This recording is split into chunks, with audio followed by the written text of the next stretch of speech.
મારું નામ સંજયભાઈ રાણાભાઈ ભટ્ટાર। હું બનાસકાંઠાથી આવું છું।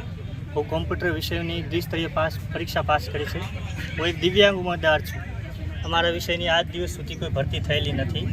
સરકારે દ્વિસ્તરીય પરીક્ષાનું જે નવી માળખું મૂક્યું હતું એમ દ્વિસ્તરીય પરીક્ષા પાસ કરી છે અને આજ દિવસ સુધી આ વિષયમાં કોમ્પ્યુટરની દિવ્યાંગ ઉમેદવારની પણ એક પણ સીટ આવી નથી। તો અમારી સરકારને વિનંતી છે કે આ જે કોમ્પ્યુટર વિષય બાકાત કરવામાં આવ્યો છે જ્યાં ભરતીમાંથી એ વિષયને સમાવેશ કરવામાં આવે અને અમારો પણ ભરતીમાં સમાવેશ કરવામાં આવે। બરાબર।